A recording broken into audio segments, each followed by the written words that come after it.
Yang terjadi pada anak-anak di Jawa Barat itu pola hidupnya adalah mereka rata-rata tidurnya jam 4 pagi. Karena waktunya dihabiskan untuk main game online. Kemudian berdampak pada mereka tidak bersekolah. Selain berdampak tidak bersekolah, mereka sering terorganisir secara sistemik melalui kekuatan media sosial, melakukan pertarungan-pertarungan secara terbuka dan tertutup, melahirkan banyak orang yang terluka, bahkan banyak orang yang meninggal. Kemudian yang berikutnya adalah beredarnya obat-obat yang tidak layak dikonsumsi dari sisi kesehatan, yang dijual secara terbuka sebenarnya, berharga di bawah Rp10.000 dengan 3 butir, istilahnya eksimer dan sejenisnya, serta minuman-minuman yang beredar secara luas yang bisa diakses oleh anak-anak SMP. Nah, ini adalah problem yang harus segera diselesaikan. Nah, problem itu ternyata tidak bisa diselesaikan di internal sekolah melalui pendekatan bimbingan konseling. Dan problem itu juga tidak bisa diselesaikan di internal keluarga oleh ayah dan ibunya.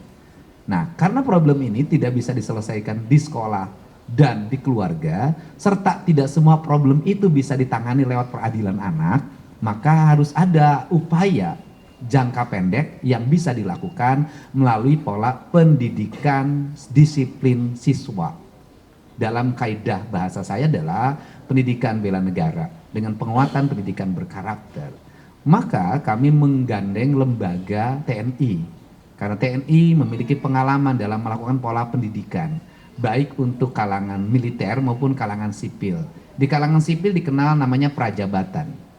Di kalangan sipil hari ini untuk masuk industri banyak yang dilatih di Dodik Pangkodam 3 Siliwangi Lembang untuk membangun kebugaran. Nah, metodologi pendidikannya yang kami sampaikan tadi ke Pak Menteri adalah yang pertama adalah pembangunan kualitas disiplin. 1, melepas HP, 2, melepas tradisi bermotor, 3, melepas minuman keras, 4, melepas obat-obatan terlarang, kelima, melepas konsumsi zat adaptif lainnya yang merusak saraf dan pikirannya dengan membangun pola tidur maksimal jam 10 malam.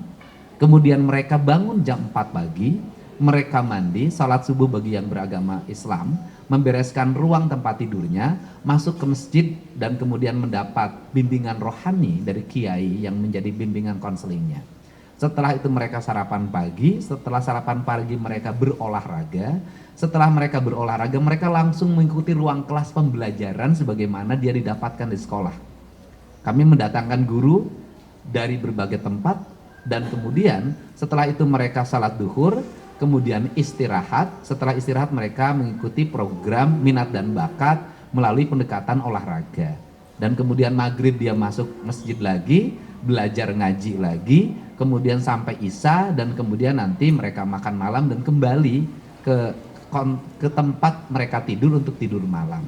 Jadi model itu yang kami kembangkan, dan kami tadi konsultasikan bahwa tidak ada pelanggaran-pelanggaran yang dilakukan terhadap hak-hak anak sendiri. Nah, kalau bicara orang banyak memperdebatkan persoalan bagaimana mereka belajarnya, pertama justru dengan barak ini mereka jadi belajar.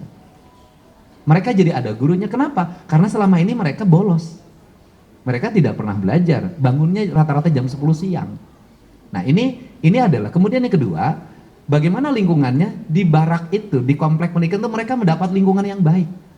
Karena selama ini mereka di lingkungan rumahnya tidak mendapat lingkungan yang baik, di lingkungan sekolahnya tidak mendapat lingkungan yang baik, mereka menjadi anak jalanan. Nah, inilah barangkali langkah yang dilakukan oleh kami, pemerintah Provinsi Jawa Barat dan pemerintah kabupaten kota di seluruh Jawa Barat sebagai bagian upaya kami untuk menyongsong generasi Indonesia Emas tahun 2045. Barangkali itu saja, terima kasih.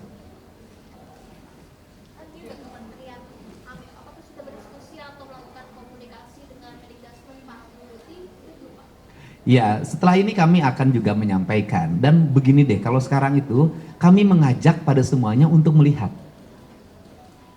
Ya kan? Kami mengajak pada semuanya yang memiliki tanggung jawab terhadap pengembangan dan kedisiplinan anak-anak Indonesia, kami mengajak untuk datang ke tempat mereka belajar. Itu cara yang terbaik, karena kalau menilai dari jauh dan katanya itu tidak akan pernah selesai.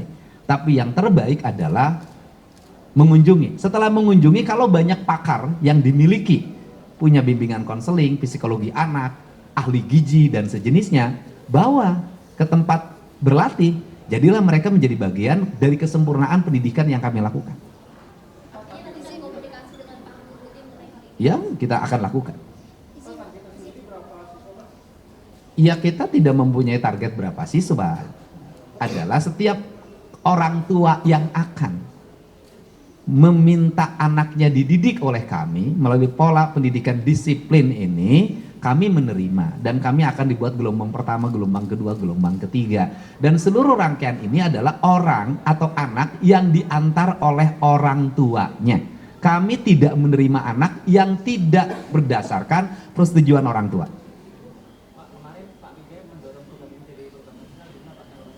Ya, kalau saya berasa bersyukur dan berterima kasih, dan tentunya jangan dulu menjadi program nasional, uji dulu kompetensinya sukses atau tidak. Dan kami juga sedang menyiapkan program turunannya. Setelah nanti dari komplek pelatihan militer ini, mereka nanti akan masuk ke sekolah khusus yang disiapkan di setiap kabupaten kota, yang mereka sekolahnya seperti anak-anak berbakat. Jadi mereka sekolah khusus sepak bola saya dulu punya, nanti mereka masuk dalam sebuah komplek barak, gurunya guru biasa, kepala sekolahnya kepala sekolah biasa, tetapi mereka itu nanti didampingi oleh tim peningkatan mentoring disiplin dari kalangan TNI. Target yang sekarang 28 hari. 28 hari, setelah itu kenaikan kelas. Kan nanti bulan Juni kenaikan kelas. Kalau kenaikan kelas mereka kembali ke orang tuanya karena sudah waktunya libur.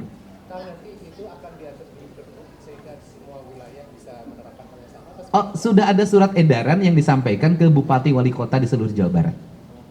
Sudah edaran gubernur, sudah ada. Konsekuensinya dari pembiayaan. Dari SE itu apa? Gimana? Konsekuensi dari surat edaran itu kalau misalnya tidak mengamanatkan dengan surat. Ya, konsekuensinya kan gubernur punya piranti-piranti. Kita punya akses anggaran terhadap kabupaten kota yang kita miliki. Oh, bisa diancam. Ya, kita bukan diancam ya. Kita kan gini, apakah bupati masih nyaman kalau di depan kantornya banyak orang bawa celurit? Kan nanti mereka yang merasakan, gitu loh. Apakah bupati masih nyaman kalau setiap minggu ada yang masuk rumah sakit yang harus dibiayai karena ditusuk, karena dilempar pakai batu? Mungkin akan diperkuat dengan pergub.